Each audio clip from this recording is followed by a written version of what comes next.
He only apparently needs to wheeze, and the rest of the body is going away for a minute. Long range sensors, shut them down right now. Going silent here. Going silent. Just pass out.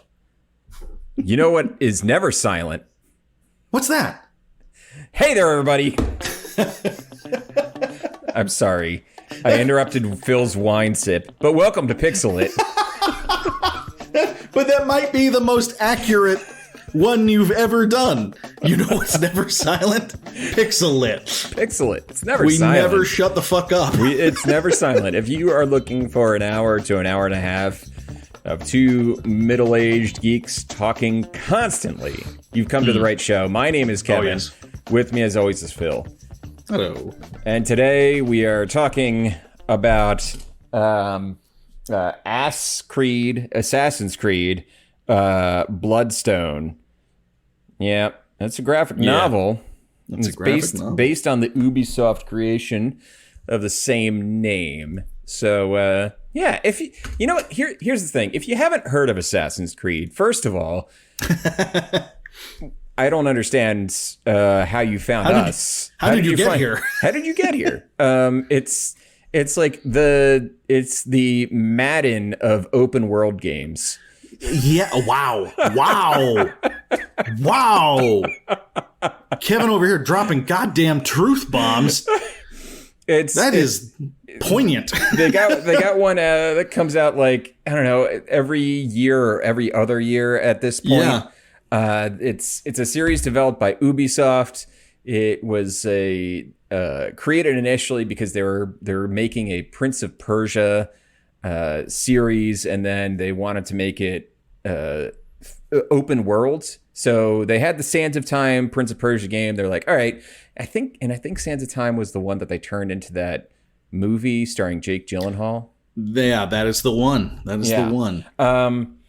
So, you know, Ubisoft and dodgy adaptations. Who knew? Who would have thunk it, right? Who would have thunk it? Didn't see that coming. Didn't see that coming. So yeah, they took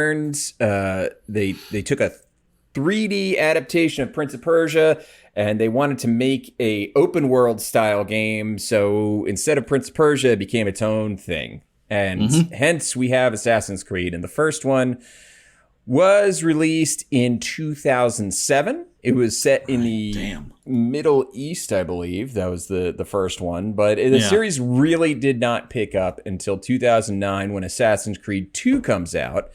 And you have my favorite main character, in fact, my only assassin that I truly loved, Ezio Auditore. There he is. There he is, assassin.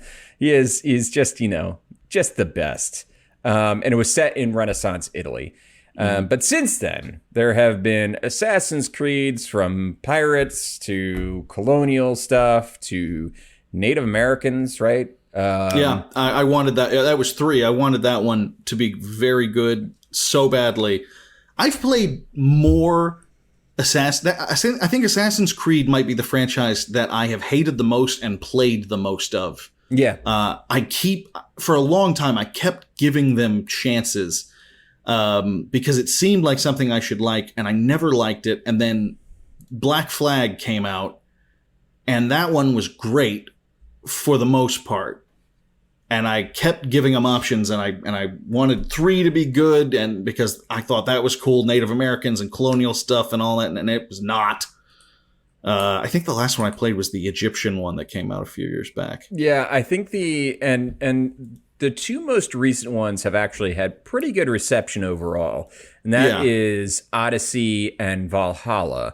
And I played a bit of Valhalla. You know what's funny is I kind of like what they're going for in Valhalla. I played, 5-7 hours of it. The problem is the beginning is super duper slow. It takes a real long time to really get out of the tutorialized area because they're throwing a bunch of things in there that it feels like it's like, okay, you're calling it Assassin's Creed because it is. You're just trying to use a name brand at this point. Right. It could be literally its own game. Yeah, when they came out with the last 3, those are all classical age There's settings. Origins. Yeah. The last 3 were Origins, Odyssey, and Valhalla. And and those were all ancient world things, which is a little different, from the other ones, which were still, not too far in the past. Right. And they basically shifted up the dynamics of it, didn't they? Like the gameplay was really different. Yeah. Valhalla, like you can control. You have like groups of Vikings that you control. There's like the ships and all that stuff. They might have done some of that in the previous one where you're a Greek soldier. That was Odyssey. Yeah, Odyssey. But yeah, Valhalla is the most recent one.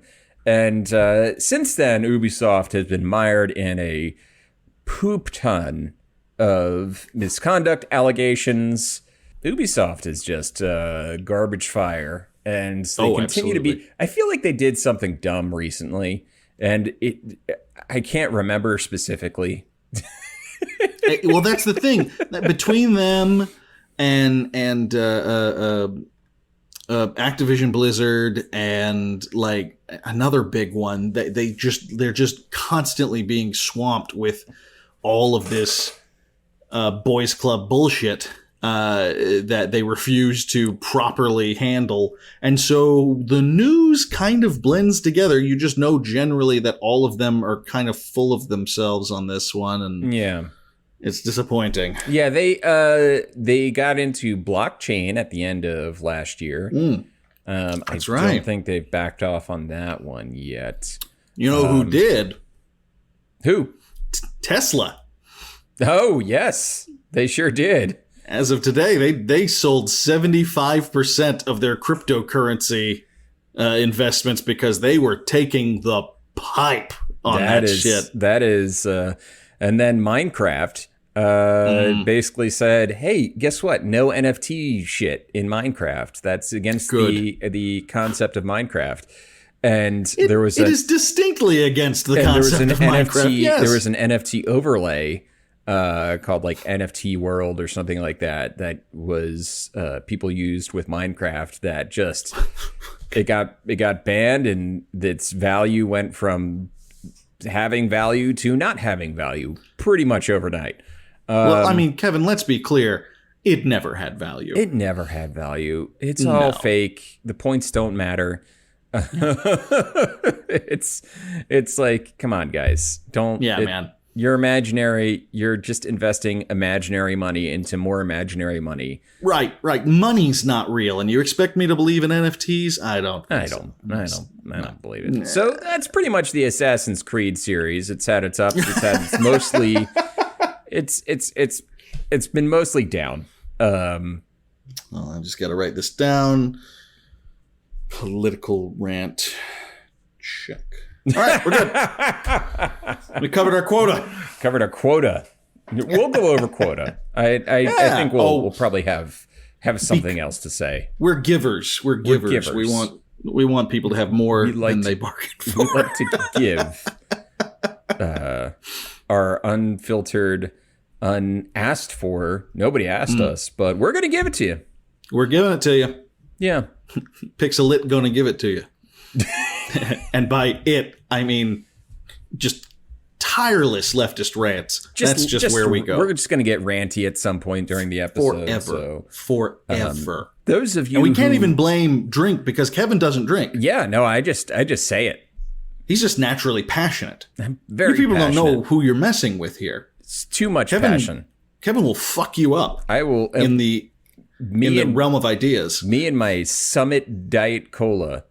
Oh, Summit. Yeah. This is a new one. What's Summit? It's Aldi brand. Oh, I like Aldi. Okay, cool. Aldi's a nice, it's a fine store.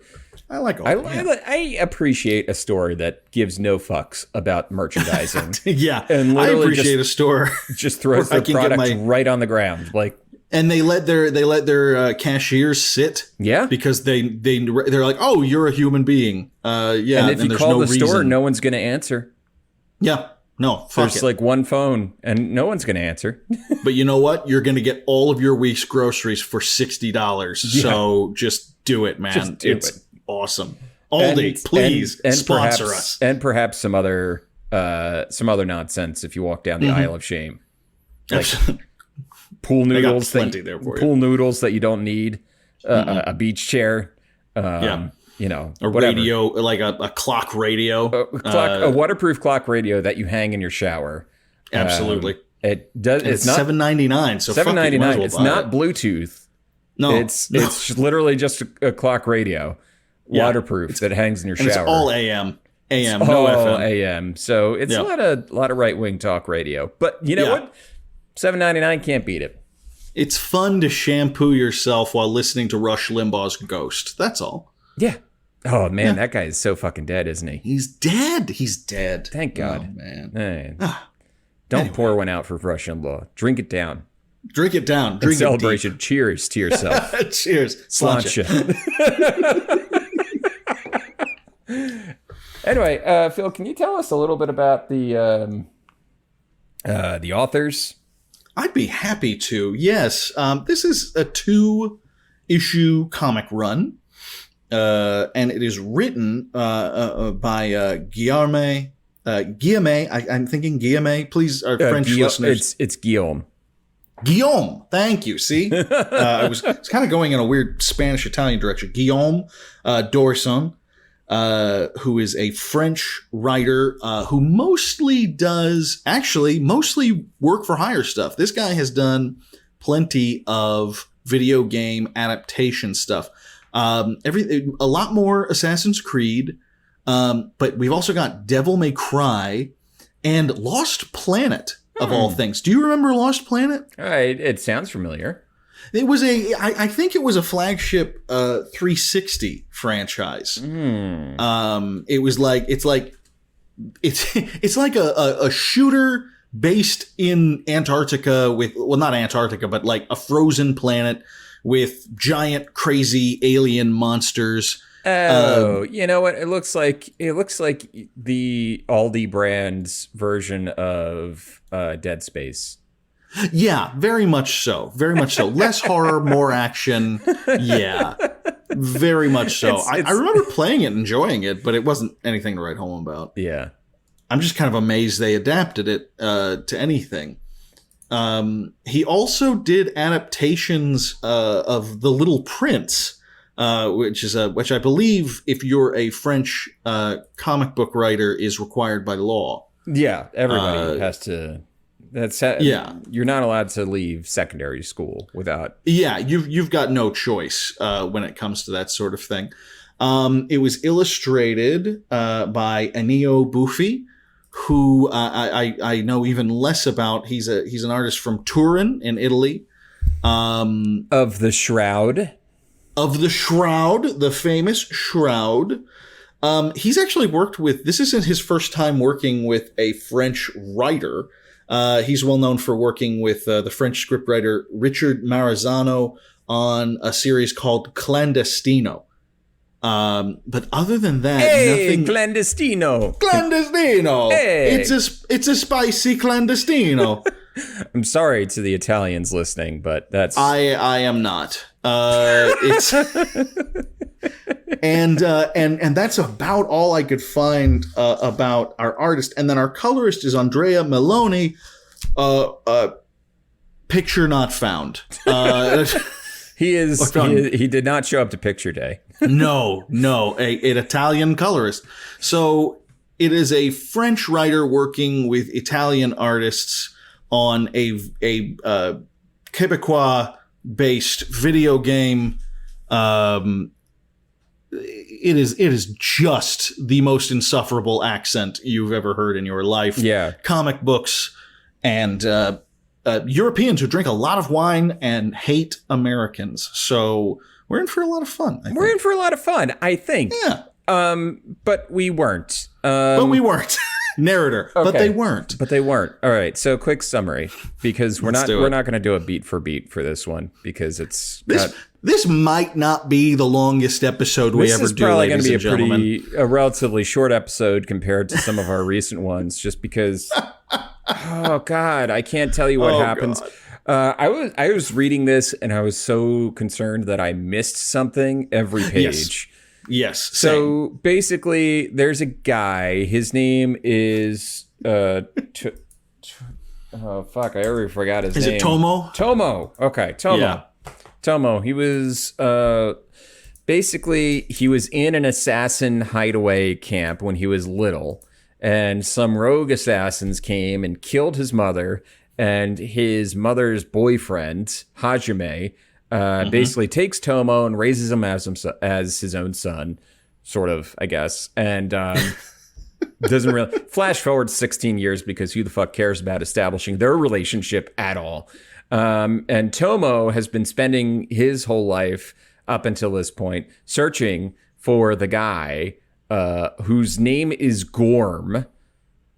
Gorm. First off, your name is Gorm, so okay, right there. More power to you.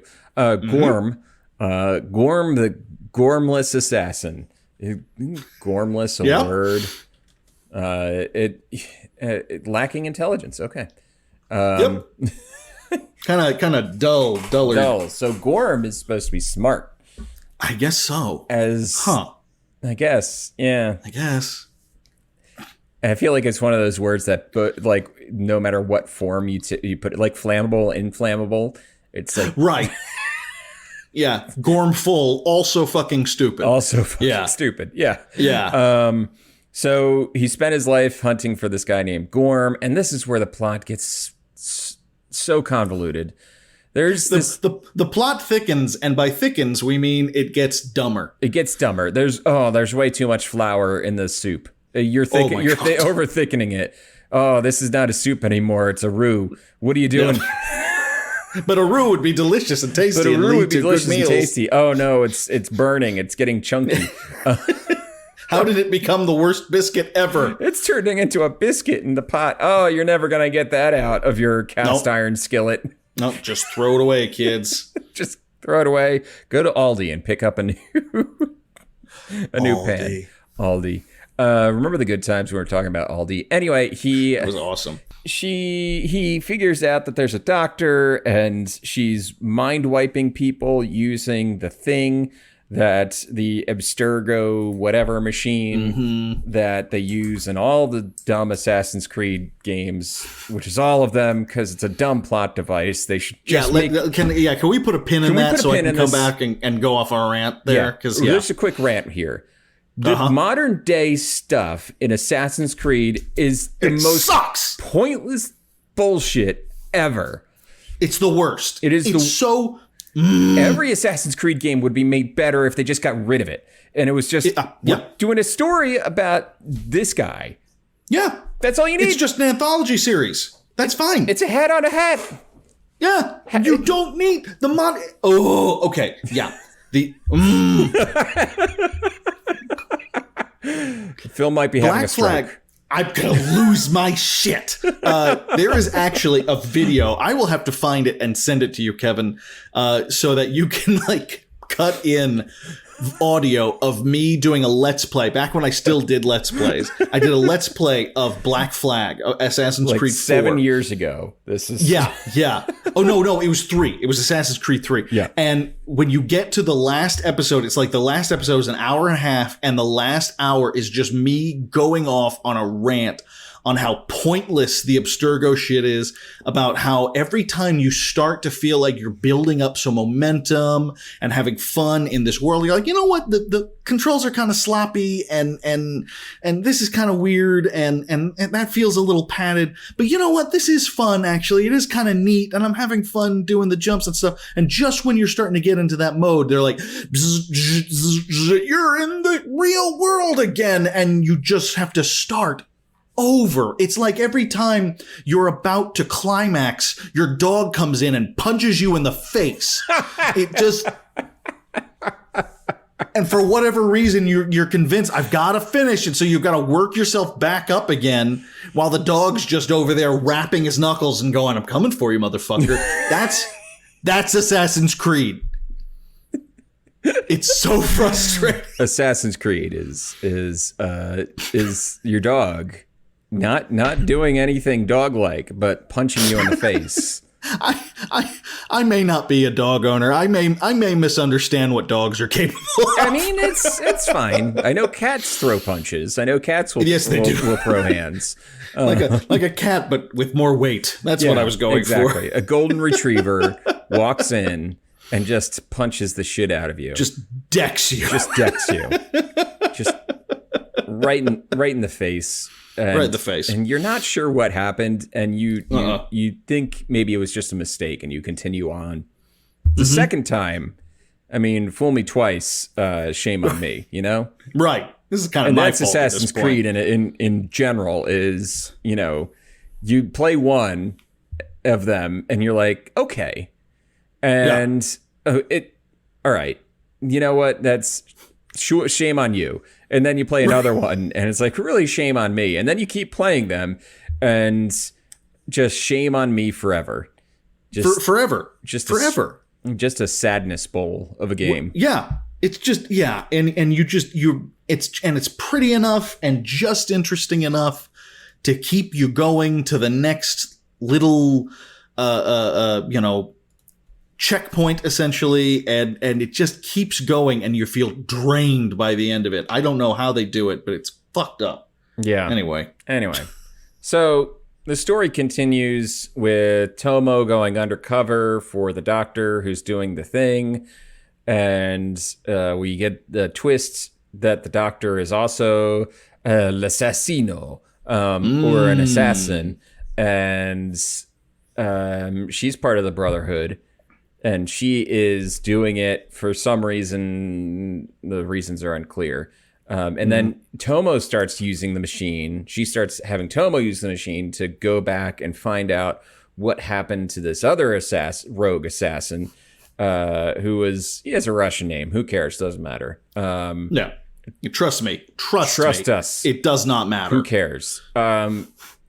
Because he was a guy, and they're trying to figure out what happened to this guy named Pash. And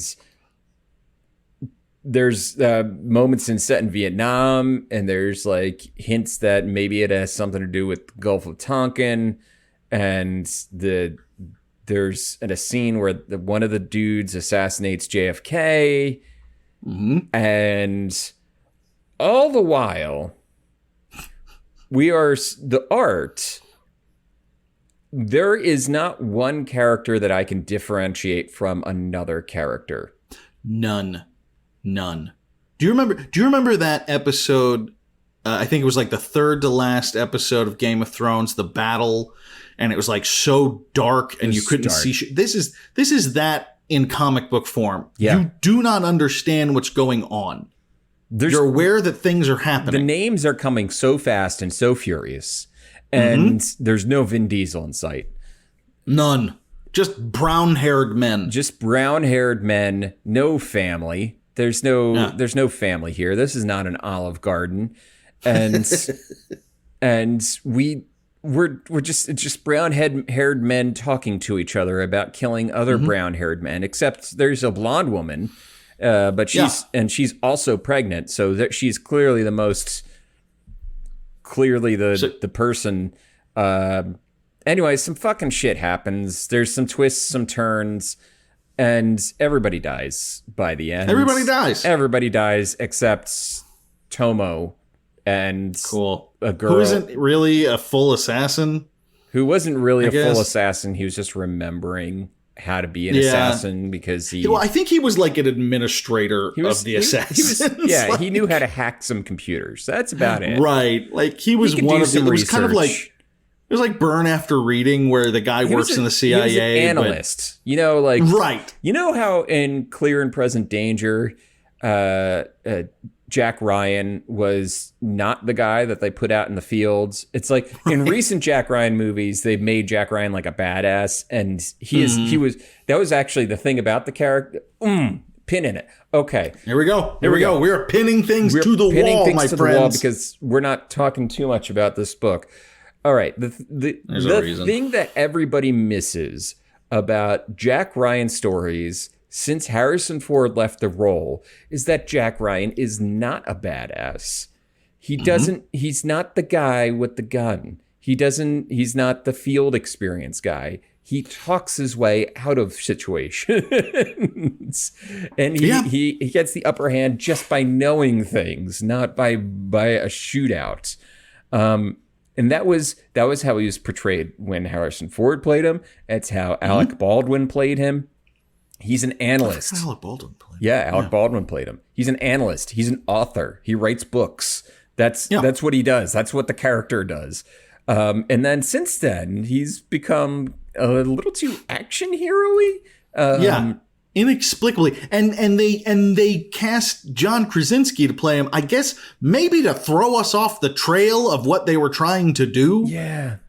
You know, they're like, we're going to take like kind of a geeky hero and we want to action star him up. Yeah. How can we do this in such a way that'll be more subtle and the audience won't turn on us? Let's cast the smirking guy from The Office and that'll be fine. That'll make a difference. As if we wouldn't notice, but he still grew a beard. Yeah. Unacceptable. It was, they went Ben Affleck, Chris Pine, and then John Krasinski. The last, just going in the wrong direction. And I like John Krasinski, but what the fuck is he doing playing that kind of? I'm ambivalent on John Krasinski. He feels like he feels like a secret libertarian, like secret Nazi type thing. You know, secret libertarian. I can't shake that. I didn't think that before, but now I can't shake it. God damn it, Kevin. Fuck. Oh, God. Well, I got to put in a Google alert for John Krasinski, libertarian. No, that's... How do you spell libertarian?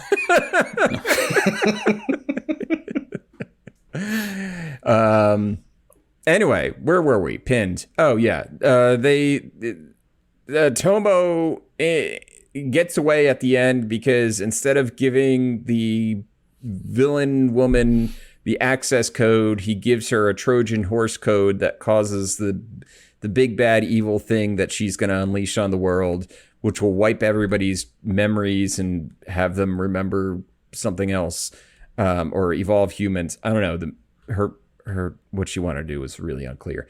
Anyway, it causes the thing to explode instead of doing that, and they get away in a helicopter, and that's the end of our story.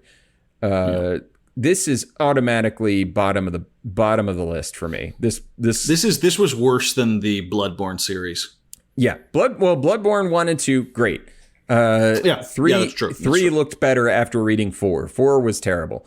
4 was terrible. 4 was terrible. Do you think this was worse than Dead Space? Oh, Dead Space, I could at least laugh. That's true. That's Dead a very Space, good point. I could follow.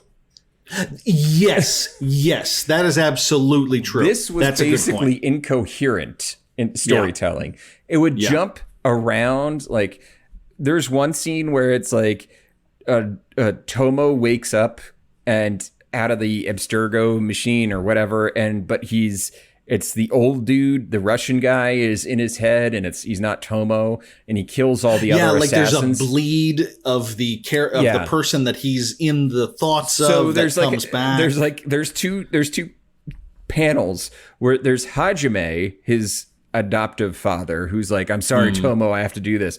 The next panel, Hajime is dead. Right. No, he says, I have to do this. He's lurching towards him with the cool wrist knife thing. Yeah. And then an inexplicable panel where you can't tell what's happening happens, and then he's dead. There's no conflict. There's no battle. It just skips right over that. It's in favor of dialogue. I'm so glad you brought that up, because that was a real, like, look, I was like, this is confusing and kind of convoluted and dumb, but whatever. And then that happened. It was like halfway through. Yeah. And then I was like, what the fuck is going on? Nothing good. The storytelling is so fucked in this book. Yeah. Oh, God. It jumps around way too much. There is way too much reliance on dialogue for a visual medium. Oh, my God, yes. Way too much. And you know what? I'm fine with talky comic books. God damn, I've absolutely. read Stan Lee's work. The motherfucker could just like will just fill pages with words. Yeah. Alan Moore. I mean, come on. Like, who's more talky than Alan Moore? It's fine if you're good at it. Well, yeah.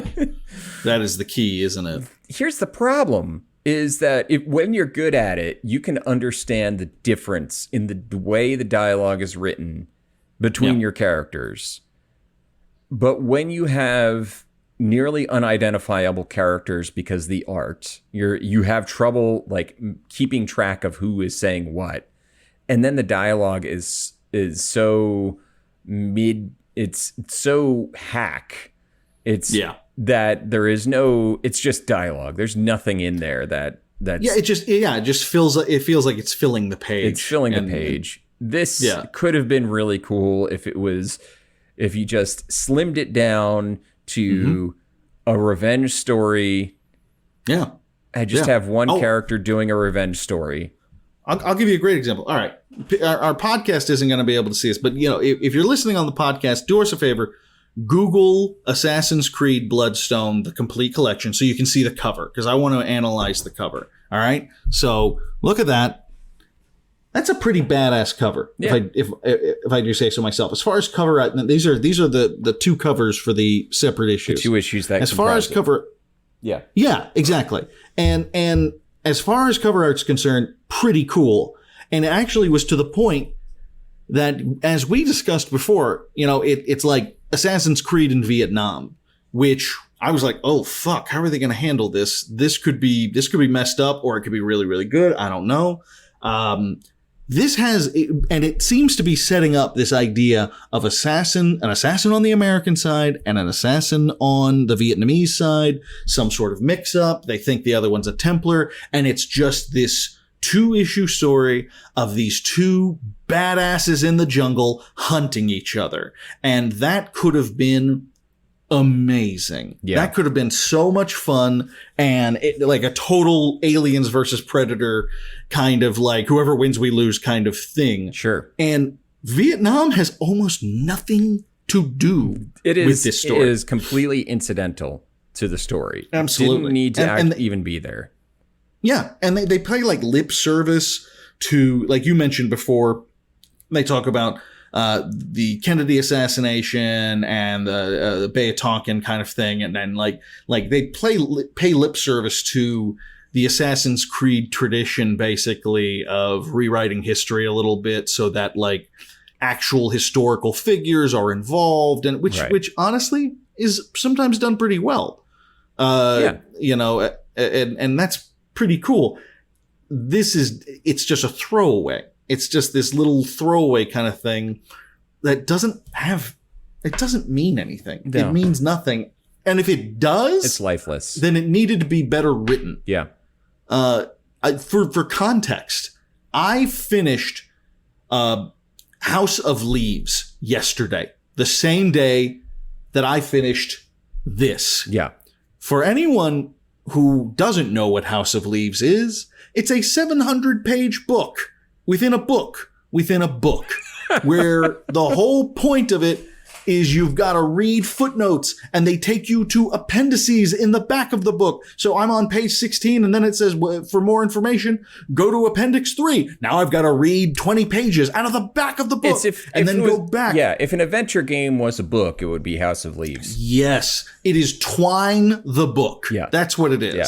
And it's very convoluted and very difficult to read, and it took me a month and a half to finish it, which I'm a pretty quick reader. That's a long time for me to spend reading a book. And some people spend their entire lives reading and analyzing it and going over it. Not for me. But Assassin's Creed Bloodstone still made less sense and was more convoluted than House of Leaves. Yeah. And I don't mean that in a good way. No. So. In all the bad ways. Yeah. Wow. Also, by the way, this badass lady at the bottom on the cover, if you've looked up the cover, and I'm holding it up on the YouTube version, who kind of gives you like X-23 vibes, like Logan's daughter type vibes. She's barely in it, so don't get too excited. Barely in it. Barely in it. And for the record, there is a final showdown between the two of them. They do actually get to fight each other. It lasts a panel and then it's over. Yeah, she kills him, right? They kill each other. Yeah. It's literally that kind of, Ninja Gaiden, two ninjas that are I'm slapping my swapped. 2 action figures together and Right. And then they both die. yeah.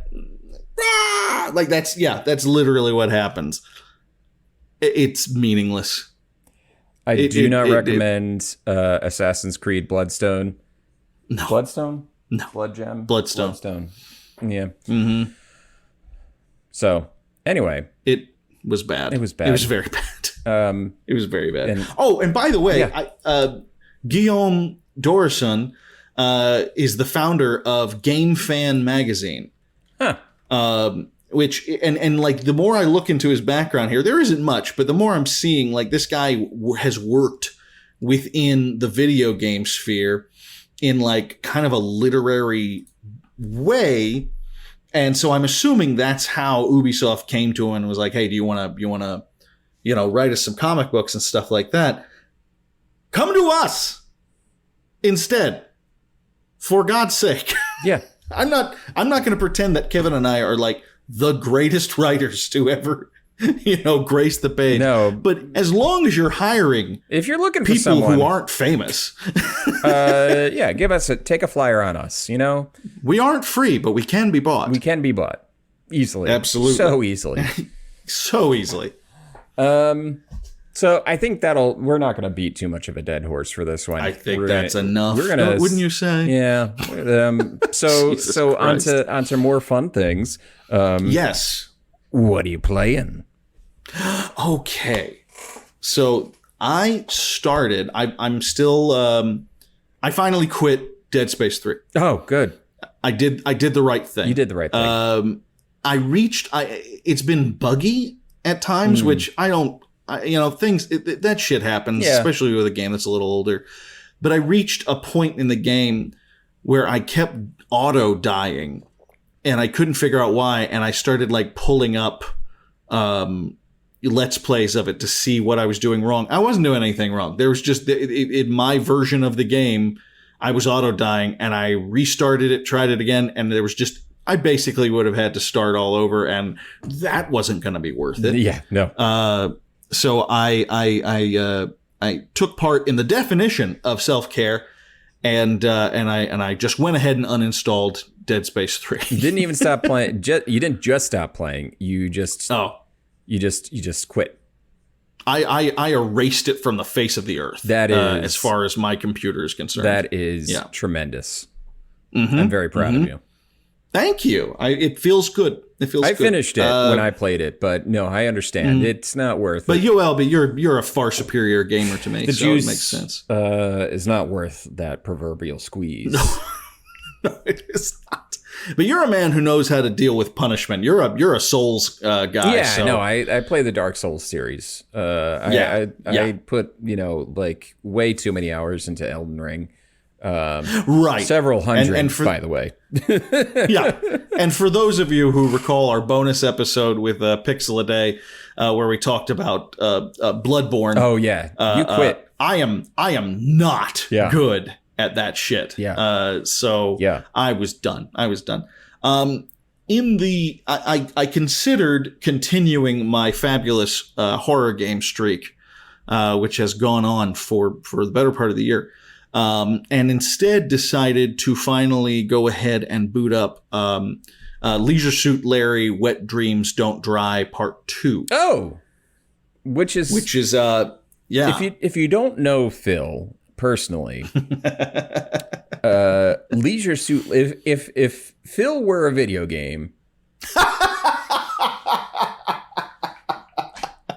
it would be Leisure Suit Larry. Yeah. Maybe not like now. Maybe not like present day Phil, but back in the day, like 3 years ago, there was a little. Shut up. There was a little Larry in me. Yeah.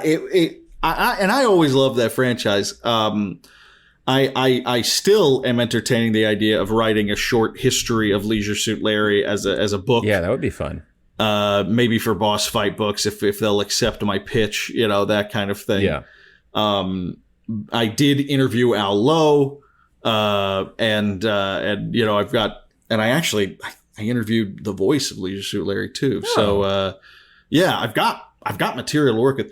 And now this particular game is it's part of sort of a reboot of the series that started, I want to say 3-4 years ago with Wet Dreams Don't Dry. Yeah. And it's a German development company that picked it back up again, because Leisure Suit Larry was an old adventure game way back in the 80s and 90s.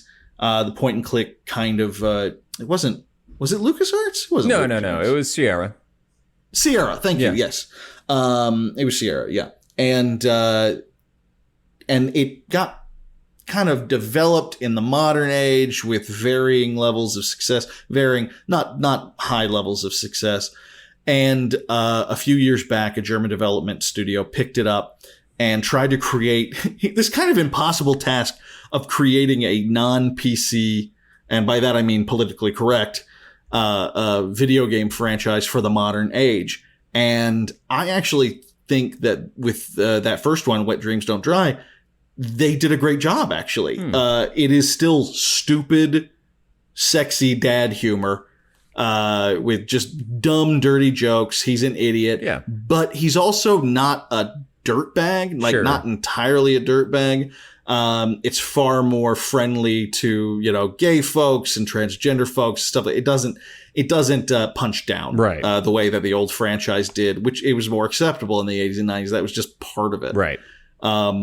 And they did a really good job with it. And so I've started playing the second one, and so far so good. It's the same thing, same vibe.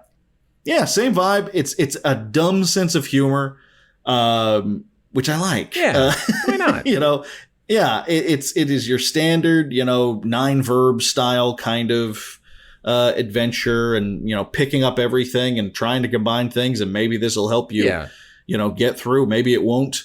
But I'm very early into it. But so far, I'm really enjoying it. So that's what I've been playing. Good. What about you, Kevin? What are you playing? I have gone back to two of my bullshits. I am back on my bullshit 2 times over. First, XCOM 2 is... Oh, I saw you playing that the other day. You saw that I was Steam proud notification. And terrified for you. Yeah, I fired that back up. And that's going fine. I have been stuck on one mission that I keep save scumming over and over again. Because I'm playing the War of the Chosen, which is the XCOM 2, the second version of XCOM 2. Sort of like how the first one was Enemy Unknown, and then there's a second version, Enemy Within. There's 2 versions of XCOM 2. There's the vanilla, and then there's XCOM 2 War of the Chosen. The War of the Chosen introduces these overpowered chosen enemies, and they can appear when you're operating in their sphere of influence. They can appear just basically in any of the missions. So this one mission, which already was structured really difficult, it's a city area where you have to grab a bunch of supply crates, tag a bunch of supply crates, but there's a bunch of lost in the area. So you can't use explosives, because every time you use an explosive, it attracts another lost swarm. And then the Chosen shows up, the assassin Chosen. So it's full of Advent, full of Lost, full of Chosen, and there's a ticking clock to get the supply crates. And I have a feeling that I'm just going to hunker down and not worry about the supply crate part of it, because the only real thing I got to do is eliminate all hostiles. So I'm just going to ignore the supply crates next time I take a crack at it. I think that's the best thing for you. That's the best thing to go about. I'm back in the XCOM 2, like micro analyzing one specific mission that I just get hung on for, hours type of playthrough. Well, I think that makes a lot of sense with the with those lost episodes Missions, levels. Yeah, Jesus, because those can be so fun because headshotting them and getting the free attack after roll, that. Yeah, and it just, you start to feel confident, overconfident, and then Chosen come in and you just get fucked. Yeah. It makes sense. The other thing I've been playing is Returnal. So, oh right. I beat Returnal, I want to say at the end of last year, or beginning of this year. So I've beaten the base game of Returnal, but Housemarque released a 3.0 update to the game, which introduced co-op and a new endless mode, like basically a new biome called the Tower of Sisyphus.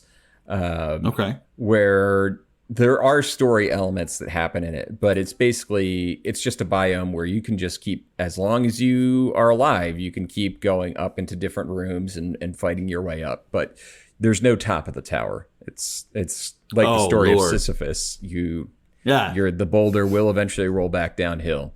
But it's really fun. I'm having a blast with the Tower of Sisyphus in Returnal. I remember you saying how much you liked that. I love Returnal. When I went back to it, the reason I started going back to it is because I was on YouTube and Jesse Cox over on his Twitch Clips channel, Cox Clips, he's been playing Returnal recently. He started doing it first. He dipped his toe in the water with co-op. And then he's been, going through the game on his own. And I was like, I got to go check out the new updates and all that stuff. So I'm playing it, and it's my jam. It's a lot of fun. And I might go ahead, because I've been really limiting my purchases of new games. I might go ahead and try to platinum Returnal while I'm at it. Why not? And I did buy, though, and I haven't touched it yet, Stray. And I need to know all about Stray. I'm looking forward to playing Stray. I've heard so many people talking about it, but no one's actually saying whether they like it or not. Yeah, I think, and it's driving me crazy. I think I'm gonna I'll tell you whether it would be a Phil game or not. It's got it's got a cat in it, so he looks like Jonesy, and he looks like your cat. He looks like my buddy. He looks like Jonesy. It's so he does. It's so sweet. It's so sweet. I love it. Yeah, I love it. Yeah, that looks like it'll be a lot of fun. Yeah. So that's what I've been playing, and that'll do it for today's episode. Yeah, I'd say that's a full episode. It's a full episode. It's a little shorter than normal, but we don't want to beat a dead horse, beat a dead assassin and or Templar. Both. Yeah, both. Both. So next week we should be starting on. We'll have a guest for a couple of episodes, if schedules work out. I think they will. And that should be a lot of fun.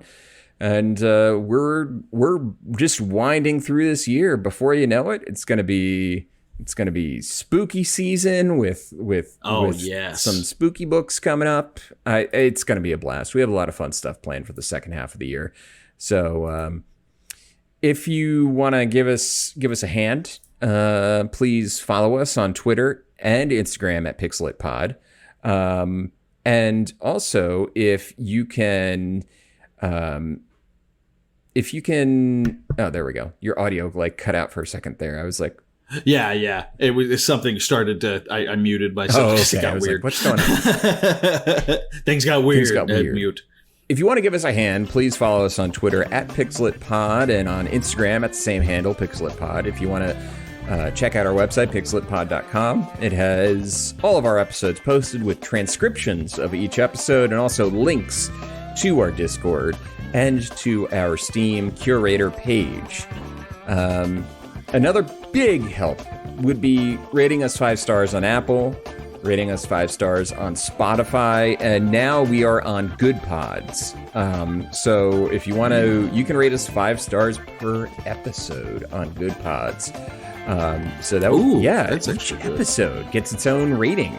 Yeah, and comments and all that. If you're gonna comment, don't make it weird or make it really weird. Or either go big or fuck off. Yeah. Like if you're gonna make it weird, you better make it weird. Make it really, really weird. Really uncomfortably weird. Yeah. Anyway, have a good night, everyone. Good night.